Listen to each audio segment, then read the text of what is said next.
see now, we're getting ready to install the exhaust canisters to the exhaust system. We have the 2 cylinder pipes coming up now, and the next step, we'll put those exhaust cans on.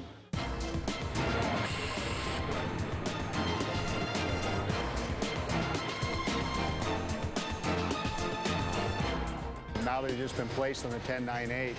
Here's the couple of the pipes we saw coming up. Now the cans are in place where that beautiful sound comes from.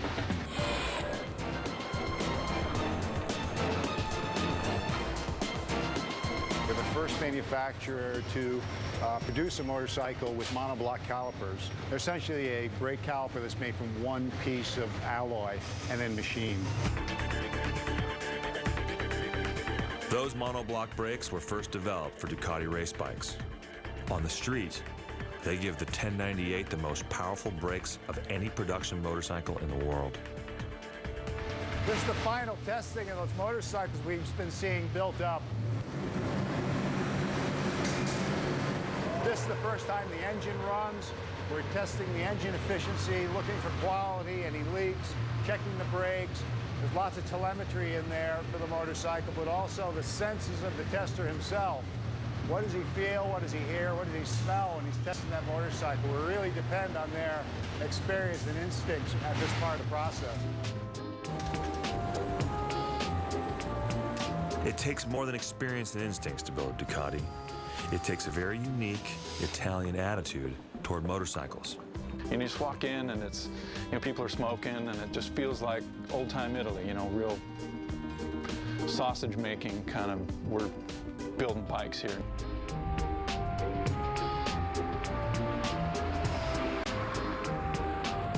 Ducati produces between 35 and 40,000 motorcycles a year, and each one is built by Ducati enthusiasts for Ducati enthusiasts. You look around, you see signage with pictures of the motorcycle components, red doors, blue signs. It kind of reflects the Italian attitude towards life and kind of reflects the soul that you feel when you ride a Ducati motorcycle. There's a lot of color in our motorcycles when you ride them, and I think that's reflected in the factory when you look around. From the walls to the finished motorcycles, the vibrant colors are yet one more reminder that Ducati has never lost sight of its Italian roots. There is not only the personal satisfaction of being able to deliver to the market something you dream of, but to give this country, which is Italy, something to be proud of, and the people that work here something to be proud of.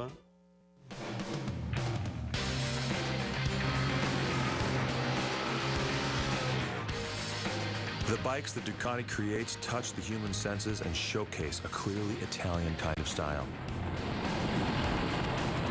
In northern Italy, motorcycles are not just transportation.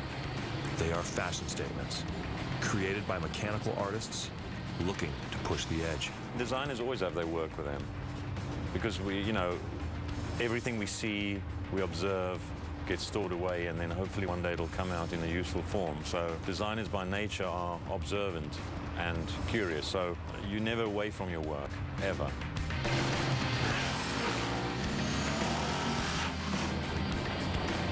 In Italy, you can create styling trends with a motorcycle. So our bikes should take the Italian design outside Italy, no? And the Italian design talked about some fashion, some way of presenting yourself. One of the newest Ducati fashion statements is the Hyper Motard. The bike has the soul of a race bike, but doesn't look like a race bike. In fact, it doesn't look like anything Ducati has ever built before. We call it the Hyper Motard. There's been a trend over the last 10, 15 years of having these super motards. They're essentially bikes, and those people don't really know about. They were born in America. It's not a French invention, even they'd like to think so. It was born in America called super bikers when I was young, which is a while ago. The tall wheels, upright seating position, and wide handlebars are all design cues that can be traced directly to the Hyper Motard's American superbiker origins.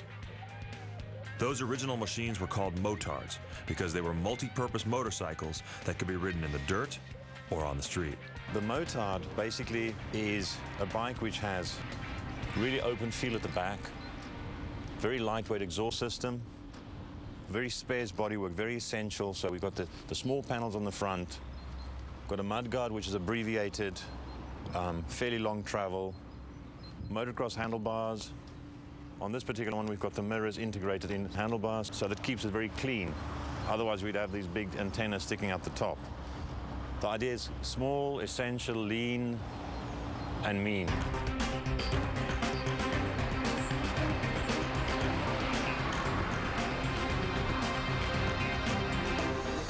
And then here comes the hypermotard. Nothing similar was there before. It's clearly the work of a magician, and it's clearly the work of Pierre Terblanche, our magician. And what we did, we put Pierre on a farm outside of the company to do his own magic tricks.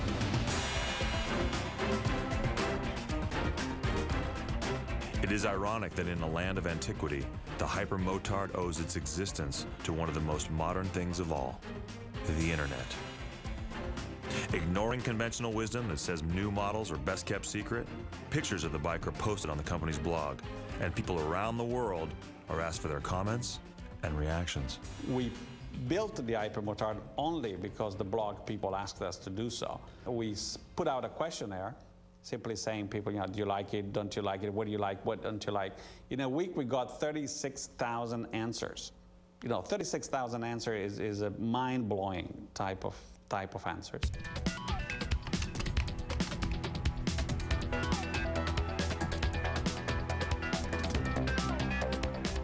The response to Ducati's blog is so overwhelming that it actually causes the Ducati website to crash.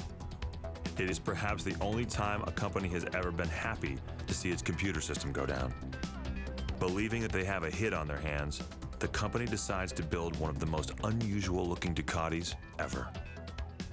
We got overwhelmingly positive at a level that we had never experienced before. And that was fine, and we said, we got a winner here, we should produce it.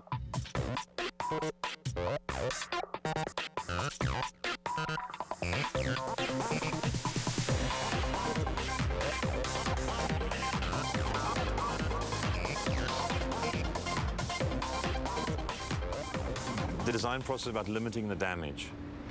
So it's very, very hard to keep everything you wanted from the initial prototype stage to production. But on this particular bike, we've managed to lose very little. And if we park the original prototype next to this one, it's very close.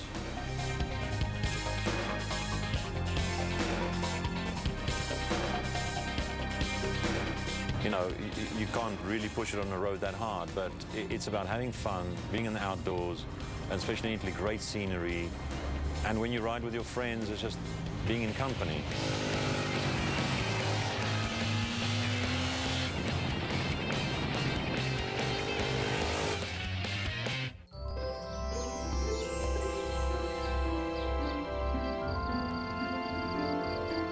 Distilled to its core, the hypermotard is all about fun. And for motorcyclists, few places on the planet are as enjoyable as the Italian motorcycle mecca called the Fuda Pass. The Fuda Pass is a very twisty, winding road that connects Florence to Bologna. And no surprise, our bike comes out as the best cornering bike, the best braking bike, the best handling bike. And this is what really matters on a racetrack that is a very windy road.